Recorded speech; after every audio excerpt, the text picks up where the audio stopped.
For more, let's cross to regional correspondent Bastien Renouil in Nairobi.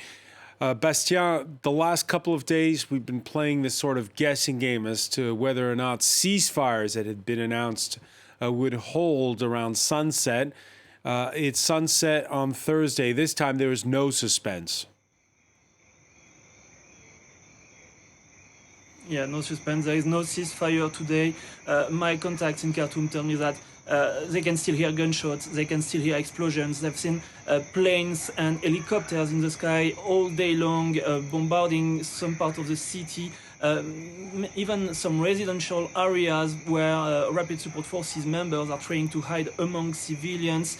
But for now, it's very difficult to know what exactly the situation is on the ground, because you know that as journalists we cannot access the fighting areas, and both the Rapid Support Forces and the army are giving conflicting information. We don't know who is controlling which building, which institution. It's very difficult to understand what is the situation right now in Khartoum. It seems a bit easier to understand 200 kilometers north in the city of Merowe. It's a very important city because there is a military airport in this city.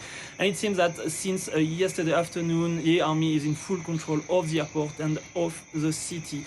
And maybe finally let's speak about the region of Darfur. The big cities of Nyala and al-Fashir have been under constant fire during since last Saturday. It seems that this afternoon it was possible for civilians to go out to go get a bit of food, a bit of bread, but they tell me that they can still hear gunfights outside of the cities, in the neighborhoods outside of al-Fashir and Nyala. So you understand that the situation is still very difficult for civilians in many cities around the country.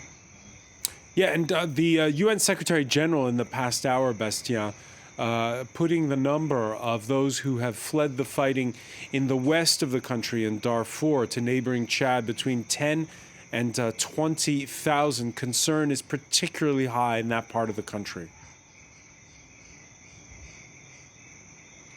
Of course, yes, most of these people were already internally displaced people, as far as I understand. You know, Darfur is a war-torn region since 2003. There is an internal conflict between Arab tribes and local African tribes. And you know that Omar al-Bashir and the Janjaweed militias, the Rapid Support Forces, have been accused by the ICC of committing a genocide in this region, of having committed war crimes. And the situation is actually getting worse for all these civilians. And it's the same in Khartoum, actually. The fighting are terrible for the population. Most people are stranded into their apartments since Saturday. Some do not have food, do not have water, do not have any electricity since then. So many people are trying to escape from Khartoum. Thousands of people have tried to reach the neighboring state of Jazeera. They are trying to go to the Wad Medani city where there's no fighting, but it's very difficult to leave Khartoum right now. So millions of people are still stranded in the capital, and they can just wait for a ceasefire, but this ceasefire does not come for now. One final point, Bastien, in the last 24 hours, and you've reported on this, Egyptian soldiers who'd been stationed inside of Sudan, they appear to have been evacuated from the northern city of Merowe. 27 others who were captured by the rival RSF were taken to the capital and handed over to, if we understand correctly, to the Sudanese Red Cross. Absolutely.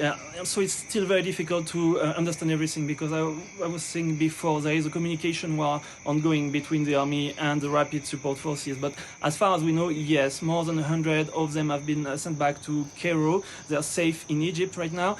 And some others were taken to Khartoum. They are now with the Red Crescent. But it's difficult to understand when they'll be able to leave Sudan, if it will be possible in the next hours or not. But as far as we understand from local sources in Egypt, Egypt threatened the Rapid Support Forces if they did not release these pilots, these army members. So it's difficult to understand what were the conditions of their transfer to the Red Crescent, but it seems that they are now in the hands of the Red Crescent, and that it will be possible for them to go back to Egypt as soon as it's possible to organize evacuations from Khartoum, which is still difficult for now. We know that many European countries have tried to organize evacuations, and for now it's not possible, so many people stranded in Khartoum are still waiting for that. Egypt's role in this conflict is something that we'll be talking about in the France 24 debate, where we'll be crossing live two eyewitnesses in Khartoum. Bastien Renouil, many thanks for that live update.